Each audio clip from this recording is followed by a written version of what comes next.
तो guys episode की starting में हमें एक मास्क वाले बंदे को दिखाया जाता है जो पेड़ पर खड़ा होकर अपने सामने के अपोनेंट को देख रहा था। गाइस इस बंदे का नाम होता है डॉलर। डॉलर के सामने एक काफी ज्यादा पावरफुल क्रोकोडाइल बीस्ट था जो काफी ज्यादा पावरफुल तरीके से डॉलर की तरफ बढ़ा था और तुरंत वो एक काफी खतरनाक दहाड़ निकालकर सीधे डॉलर पर अटैक कर देता है। वहां पर जो डॉलर होता है वह तुरंत हवा की स्पीड के साथ सीधे उस मॉन्स्टर पर अटैक कर देता है। डॉलर काफी खतरनाक और पंचेस मारकर सीधे उस मॉन्स्टर को उड़ाकर जमीन पर फेंक देता है। उसके बाद जो डॉलर होता है वो अपना फाइनल अटैक तुरंत उस मॉन्स्टर पर करता है। डॉलर की पंच में इतनी ज्यादा खतरनाक पावर थी कि सीधे वो मॉन्स्टर जाकर जमीन पर गिरता है और तुरंत उसकी पूरी बॉडी धमाके में उड़ जाती है। पूरे चारों तरफ एक काफी बड़ा धमाका दिखाई दिया जाता है। वहां पर जो डॉलर होता है वो तुरंत उस बिस्ट के पास जाकर सीधे उसके बिस्ट कोर को उसकी बॉडी से निकाल लेता है। उसके बाद जो डॉलर होता है उसके बिस्ट कोर को ले जाकर एक ऑक्शन हाउस में एक लेडी के पास सीधे फेंक देता है। वो जो लेडी होती है वो तुरंत डॉलर को देखकर काफी ज्यादा खुश हो जाती है। गाइस इस स्टोन की ओनर का नाम था लीफे। लीफे डॉलर को देखकर काफी ज्यादा खुश हो जाती है और तुरंत वो डॉलर के बिस्ट कोर को चेक करके डॉलर को बहुत सारे सोने के सिक्के दे देती है और फिर वह सीधे डॉलर के पास आने लगती है। वहां पर जो डॉलर होता है वो सारे सोने के सिक्के को इकट्ठा कर लेता है। वहां पर लीफे सीधे डॉलर के पास आते हुए कहती है, क्या तुम मेरे साथ कुछ टाइम मेरे रूम में बिताना पसंद करोगे? वहां पर डॉलर उसकी बातों को इग्नोर करते हुए सीधे उसे साइड करते हुए कहता है, हटिए मेरा काम हो गया।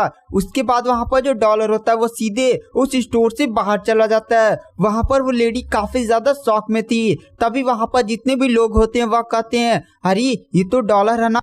हाँ भाई ये तो डॉलर है। डॉलर कुछ दिन पहले से काफी ज्यादा चर्चित हो गया है क्योंकि इसने बहुत सारे पावरफुल बीस्ट को किल किया है और इसने तो एक काफी खतरनाक अपनी इमेज बना ली है। उसके बाद हमें दिखाया जाता है डॉलर जैसे ही स्टोर से बाहर निकलता है एक लड़की सीधे उसका हाथ पकड़ लेती है और कहती है, डॉलर मेरे मन में तुम्हारे लिए फीलिंग है, मैं चाहती हूँ कि तुम मुझसे शादी कर लो। वहां पर डॉलर तुरंत उसके हाथ को छोड़ाकर वहां से जाने लगता है। वहां पर वो लड़की चिल्लाते हुए बोलती है, डॉलर मैं तुमसे सच्चा प्यार करती हूँ। वहां पर डॉलर पीछे मुड़ते हुए कहता है, मिस ली आपका एक फियांसे भी है तो आप ऐसा कैसे बोल सकती हैं? वहां पर जो मिस ली होती है वह कहती है, वो बंदा काफी ज्यादा कमजोर है, कल्टीवेशन भी नहीं कर सकता, मुझे भी थोड़ा भी पसंद नहीं है, मैं उसके साथ एक पल भी बिताना पसंद नहीं करती हूँ। तुम एक बार हाँ बोलो, मैं उसे जान से मार सकती हूँ। पर डॉलर उसे इग्नोर करता हुआ वहां से चला जाता है। उसके बाद हमें यहाँ से सीन शिफ्ट किया जाता है सीधे डॉलर की तरफ।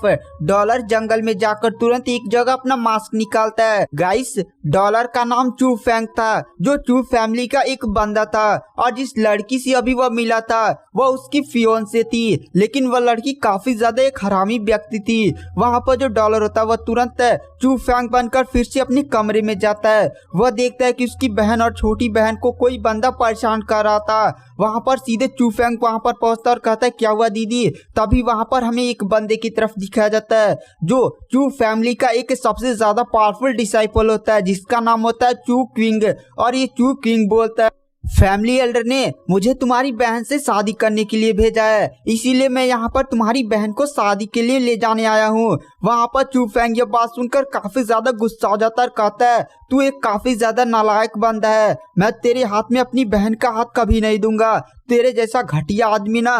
तभी वहां पर मिस ली आ जाती है। गाइस ये चू किंग की बहन होती है। मिस ली आते ही चू फैंग का मजाक उड़ाते हुए बोलती है, अरे देखो कौन बोल रहा है, ये तो वही है ना जो थोड़ा भी कल्टीवेट नहीं कर सकता। मेरा भाई तुम लोग पर दया दिखा रहा है पर फिर भी तुम लोग तो एकदम कचड़े में ही रहना पसंद करोगे। वहां पर वो दोनों काफी ज्यादा चू फैंग की बेइज्जती करने लगते हैं और कहते हैं, अच्छा एक बात बताओ, तुम लोग की इतनी ज्यादा हिम्मत हो गई है कि फैमिली एल्डर की बातों को न मानो। वहां पर जो चू फैंग होता है वह तुरंत मिस ली को देखते हुए बोलता है, मैं जानता हूँ कि तुम कितनी ज्यादा घटिया औरत हो, तुम जैसी घटिया औरत मैंने आज तक नहीं देखा। यह बात सुनकर चू किंग को काफी ज्यादा गुस्सा हो जाता है और तुरंत वो अपना प्रेशर सीधे चू फैंग पर डाल देता है और कहता है, साले कचड़े तेरी इतनी हिम्मत, कि तुम मेरे बहन को ऐसा बोले। वहाँ पर चू फेंग की बहन उसको बचाने की कोशिश करते, लेकिन चू फेंग कहता है दीदी आप साइड हटिए। चू फेंग तुरंत अपनी पावर्स का यूज करते हुए उसके प्रेशर को एक ही झटके में तोड़ देता है। उसके बाद जो चू फेंग होता है वह तुरंत एक पत्र निकालता है और सीधे चुई किंग की तरफ फेंक देता है। गाइस ये चैलेंज लेटर होता है। वहाँ पर चुई किंग इसे देखकर कहता है ये क्या है। वहाँ पर चू फेंग बोलता है यह एक चैलेंज लेटर है, 3 महीने बाद मेरा और तुम्हारा सामना होगा। अगर तुम हार गए तो तुम्हें मेरी बहन से एंगेजमेंट तोड़नी होगी, लेकिन अगर तुम जीत गए तो मैं तुम्हारी सारी बातें मानूंगा। अगर तुम्हें मंजूर है तो इस कॉन्ट्रैक्ट पेपर पर साइन करो। वहाँ पर तुरंत क्विंग उस कॉन्ट्रैक्ट पेपर पर साइन कर देता और कहता है ठीक है, मेरा और तुम्हारा 3 महीने बाद सामना होगा। वहाँ पर चू फेंग बोलता है तो ठीक है, मेरे घर से निकल जाओ, अब सीधे 3 महीने बाद अरीना में मिलेंगे। वो दोनों वहाँ से तुरंत बाहर निकल जाते हैं। तभी उसकी जो बहन मिस ली होती है वह चू फेंग से कहती है 3 महीने बाद मैं तुम्हारे लिए दुकान का जुगाड़ कर दूंगी, क्योंकि मेरा भाई तुम्हारा सारी हड्डियां तोड़ देगा, तो तुम्हें कुछ तो काम करने के लिए चाहिए होगा ना। और ये बात बोलकर वो हंसते हुए वहां से चली जाती है। तभी जो चू फेंग की बहन होती है वह सीधे चू फेंग के पास आती है और कहती है चू फेंग तुम ठीक तो हो ना, तुमने ऐसा क्यों किया? तुम जानते हो ना क्विंग कितना ज्यादा पावरफुल है, तुम उसका सामना कैसे करोगे? तभी अचानक से उसे चक्कर आने लगता है। चू फेंग कहता है दीदी आपको क्या हुआ? वहाँ पर चू फेंग तुरंत उसे बिस्तर पर लेटाता है। चू फेंग देखता है कि उसकी बहन की पूरी बॉडी से बहुत ही ज्यादा भारी मात्रा में आइस एनर्जी निकल रही है। वहाँ पर चू फेंग बोलता है छोटी बहन तुम इसकी देखभाल करो, मैं जाकर जंगल से पहले कुछ जड़ी बूटी लाकर पेस्ट बनाकर अपनी बहन को खिलाता हूँ ताकि वह ठीक हो जाए। उसकी छोटी बहन हाँ में सीढ़ी लाती है। उसके बाद जो चू फेंग होता है वह जंगल में जाकर बहुत सारे औषधि उसको निकालने लगता है। चू फेंग की फैमिली में केवल वही 3 लोग थे और मेन फैमिली उनके साथ काफी ज्यादा गंदा व्यवहार करती थी। तभी चू फेंग को अपने पास कुछ अजीब सा ऑरा महसूस होता है। वहाँ पर चू फेंग कहता है कौन है? तुरंत वो अपने पीछे देखता है। उसके पीछे पेड़ की खाली जगह में से कुछ लोग बाहर निकलते हैं। गाइस ये लोग क्विंग के भाई बहन होते हैं। वहाँ पर जो किंग का भाई होता है वह तुरंत चू फेंग की तरफ देखते हुए हंसते हुए कहता है एक कचड़े चल चुपचाप, तेरे पास जितने भी औषधि है ना वो मेरे हवाले कर दे।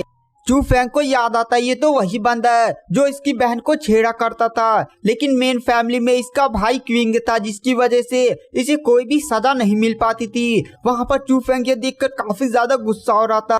तभी क्विंग का भाई इतना ज्यादा चू फेंग को शांत हुआ देखकर काफी ज्यादा गुस्सा हो जाता है और कहता है चुपचाप मुझे वो सारी हर्ब देता है या नहीं, या मैं तुम्हारी हड्डियां तोड़ दूं। वहाँ पर चू फेंग के चेहरे पर एक अजीब सी मुस्कान आ जाती है और कहता है ठीक है मैं तुम्हें सारी हर्ब दे देता हूँ। उसके बाद जो चू फेंग होता है वह तुरंत अपने पास से निकाल कर उसने जितनी भी हर्ब को इकट्ठा किया था वो तुरंत क्विंग के भाई को दे देता है। चू फेंग के चेहरे पर एक अजीब सी मुस्कान थी। चू फेंग पेड़ पर चढ़कर उनका पीछा कर रहा था और कहता है अब डॉलर बनने का समय आ चुका है, अब मैं इनको बताऊंगा मेरी बहन को छेड़ने का अंजाम क्या होता है। उसके बाद हमें दिखाया जाता है जो क्विंग का भाई होता है वो अपने सभी साथियों के साथ चू फेंग का मजाक उड़ाते हुए जा रहा था और उसकी बहन के बारे में कुछ गंदी गंदी बातें भी बोल रहा था और वो लोग काफी ज्यादा हंसते हुए जा रहे थे। तभी वहाँ पर उन्हें पीछे एक धमाके की आवाज सुनाई देती है। पीछे वो लोग देखते हैं कि एक मास्क वाला बंदा सीधे उनके सामने खड़ा था।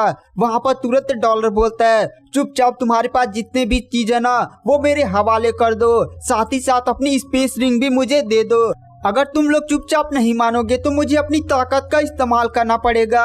अगर मैंने अपनी ताकत का इस्तेमाल किया तो तुम लोग की हड्डियां भी नहीं बचेगी। यह बात सुनकर क्विंग का भाई काफी ज्यादा गुस्सा आ जाता है और कहता है तू जानता है मैं कौन हूँ, और तुरंत अपने साथियों से डॉलर पर अटैक करवा देता है। डॉलर कहता है तो ठीक है। उसके बाद जो डॉलर होता है वो एक ही मुक्के में उसके सभी साथियों को उठा कर इधर उधर फेंकने लगता है और इस नजारे को देखकर वहां पर क्विंग का भाई काफी ज्यादा शॉक हो जाता है और कहता है ये तो तभी डॉलर उसके पास सीधे आ जाता है। इतनी खतरनाक स्पीड से डॉलर उसके पास आता है कि क्विंग का भाई सीधे डर जाता है। वहां पर डॉलर बोलता है चुपचाप। वहां पर वो कहता है तू नहीं जानता मेरे को, मेरा भाई कौन है। वहाँ पर डॉलर बोलता है तो ठीक है, जा अपने भाई से पूछ कर आ कि आखिर वो है कौन। डॉलर एक मुक्के सीधे उसके पेट पर मारता है, जिससे किंग का भाई सीधे जाकर जमीन पर गिरता है। उसके पूरे मुंह से खून गिरने लगता है। वहाँ पर डॉलर फिर से क्वीन के भाई की पास जाता है और अपनी लात से सीधे इतना खतरनाक क्वीन के भाई को मारता है कि क्वीन का भाई पूरा ही एकदम मुंह से खून उगलने लगता है। उसका कोर भी बहुत ही ज्यादा टूट चुका था। इस नजारे को देखकर वहाँ पर क्वीन का भाई काफी ज्यादा शॉक हो जाता है। उसकी पूरी बॉडी से ही खून निकल आता। डॉलर बोलता है चुपचाप मुझे अपने स्पेस रिंग दे। वहाँ पर क्वीन का भाई एक ही झटके में तुरंत अपना स्पेस रिंग अपने अंगुली से निकालकर डॉलर को दे देता है। वहाँ पर डॉलर बोलता है तुम्हारी इस मदद के लिए धन्यवाद, मैं तुम्हारी जान छोड़ रहा हूँ। उसके बाद वहाँ पर क्वीन का भाई अपने सभी साथियों के साथ लड़खड़ाते हुए जाने लगता है और वो काफी ज्यादा गुस्से में डॉलर को ही देख रहा था। वहाँ पर जो डॉलर होता है वो फिर से जंगलों में चलकर अपना चू फेंग का रूप धारण कर लेता है। चू फेंग जंगलों में आगे बढ़ा था, लेकिन उसे ऐसा फील होता है कि कभी से कोई इसका पीछा कर रहा है और शायद उसने उसकी डॉलर की आइडेंटिटी भी देख ली है। तभी अचानक से जो चू फेंग होता है वो एक ही स्पीड के साथ उस बंदे को ढूंढ लेता है। ये और कोई नहीं बल्कि स्टोर की मालिक ली फे थी। वहाँ पर चू फेंग बोलता है तू मेरा पीछा क्यों कर रही थी, चुपचाप सही सही बताना, झूठ बोलने की कोशिश मत करना। वहाँ पर स्टोर की मालिक लीफी बोलती है अरे मैं तो तुम्हें पसंद करती हूँ, इसीलिए मैं तुम्हारी सच्चाई जानना चाहती थी। मुझे नहीं पता था कि वह चू फैमिली का सबसे ज्यादा नकारा बंदा होगा। वहाँ पर जो चू फेंग होता है वो अजीब नजरों से लीफे को देखता है। वहाँ पर लीफे कहती है अरे तुम चिंता मत करो, मैं तुम्हारी आइडेंटिटी के बारे में किसी को भी नहीं बताऊंगी। वहाँ पर चू फेंग बोलता है मुझे तुम पर विश्वास कैसे होगा, पता नहीं तुम मुझे मारने की प्लानिंग कर रही थी। वहाँ पर वो लड़की बोलते नहीं नहीं तुम गलत समझ रहे हो। वहाँ पर चू फेंग तुरंत अपने हाथ में एक काली गोली निकालता और कहता है ये गोली खाओ। वहाँ पर वो लड़की बोलती है अरे ये गोली कैसी है। वहाँ पर चू फेंग बोलता है यह एक जहर की गोली है, जब तुम इसे खा लोगी ना, अगर तुम मेरी आइडेंटिटी किसी को भी बताने की कोशिश करोगी तो मैं बैठे बैठे ही तुरंत इस जहर को ट्रिगर कर सकता हूँ, जिससे तुम्हारी जान एक ही झटके में जा सकती है। इसका सीधा मतलब है कि तुम्हारी जान मेरे हाथों में रहेगी। वह लड़की बोलती है अगर मैं ना खाऊं तब। वहाँ पर चू फेंग तुरंत अपने हाथों से उस लड़की को गोली खिला देता है और तुरंत वहाँ से गोली खिलाकर चू फेंग भाग जाता है। वह लड़की खांसने लगती है और गुस्से में चू फेंग की तरफ देखते हुए बोलती है मैं तुम्हें देख लूंगी, पहले मुझे किसी भी हालत में इस जहर से छुटकारा पाने की जरूरत है। वह गुस्से में चू फेंग जिस रास्ते पर गया था उसी रास्ते को देख रही थी और वह काफी ज्यादा गुस्से में थी। उसके बाद हमें दिखाया जाता है चू फेंग की तरफ जो सीधे अपनी बहन के पास पहुंचता है। वह अपनी बहन को देखता है, उसकी बहन की बॉडी से बहुत ही ज्यादा भारी मात्रा में आइस एनर्जी बाहर निकल रही थी। चू फेंग तुरंत अपनी बहन के पास पहुंचता है और अपने पास से इकट्ठा हुआ हर्ब से सीधे एक पिल बनाकर अपनी बहन को खिला देता है, जिससे धीरे धीरे उसकी बहन की हालत में सुधार आने लगता है और उसकी बहन को होश आने लगता है। वह चू फेंग की तरफ शौक में देखती है और कहती है चू फेंग तुम ठीक हो, और वह काफी ज्यादा खुश होने लगती है कि चू फेंग ठीक हो। चू फेंग कहता है हाँ दीदी मैं ठीक हूँ। वहाँ पर चू फेंग मन ही मन डिसाइड करता है कि मुझे और भी ज्यादा पावरफुल बनने की जरूरत है ताकि मैं अपनी फैमिली की रक्षा कर सकूं। वहाँ पर चू फेंग तुरंत एक कमरे में जाता है और वहाँ पर कल्टीवेशन करने के लिए बैठ जाता है। चू फेंग की बॉडी के चारों तरफ काफी ज्यादा भारी मात्रा में एनर्जी घूमने लगती है। उसके बाद चू फेंग को होश आता है कि आज से 3 महीने पहले क्विंग और उसके फैमिली के लोगों ने उसे काफी ज्यादा बुरी तरह से मार दिया था, जिससे वो पूरा एकदम अधमरा हो गया था और उसे जंगल में फेंक दिया गया था। लेकिन उसका खून जाकर एक पेड़ से टच हो गया था, वो पेड़ चमकने लगा था और उस पेड़ ने चू फेंग को काफी ज्यादा पावर प्रोवाइड की थी और चू फेंग की कोर को भी ठीक कर दिया था। चू फेंग को एक सी ऑफ सोल भी मिला था। उस सी ऑफ सोल में उसे माउंट ऑफ अलाइनमेंट नाम का एक पत्थर मिला था। उस पत्थर ने चू फेंग की बॉडी को बहुत ही ज्यादा पावरफुल बना दिया था और उसकी कल्टीवेशन को वो काफी स्पीड के साथ बढ़ाता था। उसके लिए मॉन्यूमेंट ऑफ अलाइनमेंट एक चमत्कार की तरह था। उसके सी ऑफ सोल में एक बहुत ही बड़ा पेड़ भी था जिससे बहुत ही भारी मात्रा में स्पिरिचुअल एनर्जी निकलती थी और पत्थर से भी काफी ज्यादा भारी मात्रा में स्पिरिचुअल एनर्जी निकलती थी। इस टाइम चू फेंग लेवल 5 को ब्रेक थ्रू करने की कोशिश कर रहा था। कुछ टाइम में चू फेंग की कल्टीवेशन काफी स्पीड के साथ बढ़ी थी और वहाँ पर चू फेंग थोड़ी देर में लेवल 5 को ब्रेक थ्रू करने में कामयाब भी हो जाता है। यह देखकर चू फेंग काफी ज्यादा खुश हो जाता है और कहता है क्विंग इस समय लेवल 6 पर है, मुझे और भी ताकत की जरूरत है। अभी 3 महीनों का टाइम है, मुझे जितना हो सके उतने लेवल को ब्रेक थ्रू करना होगा। मुझे मैक्सिमम लेवल 9 तक पहुंचना होगा, जिससे मैं उस क्वीन को बहुत ही बुरी तरह से पीट सकूं। तब मैं उसको बताऊंगा कि मेरी बहन को छेड़ने का अंजाम क्या होता है। चू फेंग को फाइटिंग की आवाज आती है। चू फेंग तुरंत कमरे से बाहर निकलता है और वह देखता है कि उसकी छोटी बहन घायल हो चुकी है। तुरंत चू फेंग अपनी छोटी बहन को एक हर्ब देता और कहता है, तुम इस हर्ब का सेवन करो और जल्दी से तुम कमरे में जाओ, मैं इन लोग को देखता हूँ। वहाँ पर चू फेंग तुरंत अपने सामने देखता है, वो और कोई नहीं बल्कि क्विंग था। वहाँ पर क्विंग को देखकर चू फेंग बोलता है, अभी फाइट में 3 महीने बाकी हैं। क्या तुम चैलेंज और कॉन्ट्रैक्ट को भूल चुके हो और तुम्हारी हिम्मत कैसे हुई मेरी बहन को मारने की? वहाँ पर क्विंग बोलता है, अरे मैंने सुना है कि तुम्हारी बहन को काफी ज्यादा प्रॉब्लम हो गई थी, जिससे उसकी तबीयत खराब हो गई थी, इसीलिए मैं यहाँ पर उसे देखने आया हूँ। आखिर वह मेरी होने वाली पत्नी है, उसका ध्यान रखना तो जरूरी होता है ना। वहाँ पर चू फेंग बोलता है, यह हमारा फैमिली मैटर है और तुम इसमें अभी इंटरफेयर मत करो, चुपचाप यहाँ से निकल जाओ। तभी क्वीन के पीछे से एक गार्ड निकलता है जो लेवल 3 का होता है और वह कहता है, तू कचड़े, तेरी इतनी हिम्मत कि तू क्वीन से ऐसी बातें करे, आज मैं तुझे नहीं छोड़ूंगा, बहुत ही बुरी तरह से मारूंगा। और तुरंत वो अपनी लेवल 3 की पावर को एक्टिवेट कर लेता है और वह काफी स्पीड के साथ सीधे चू फेंग की तरफ बढ़ने लगता है। चू फेंग उसे एक लात मारकर और उसे काफी आसानी से फाइट करने लगता है। चू फेंग कहता है, तुम जैसे छोटे लोग।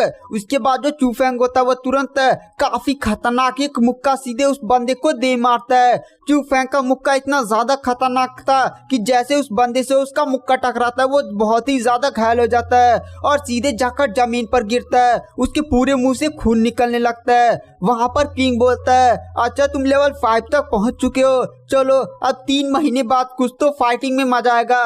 मैं सोचा था कि तू तो कल्टीवेशन भी नहीं कर पाएगा। वहां पर चू फेंग बोलता है, मैं तुम लोग का ऐसा हालत करूंगा कि तुम सोच भी नहीं सकते। वहां पर किंग बोलता है, तुमने मेरी गार्ड की पिटाई की है, इसके लिए तुम्हें एल्डर को एक्सप्लेनेशन देना होगा। वहां पर चू फेंग बोलता है, तू मेरे घर में ऐसे आकर एक्सप्लेनेशन मांगेगा, चल चुपचाप यहाँ से निकल जा।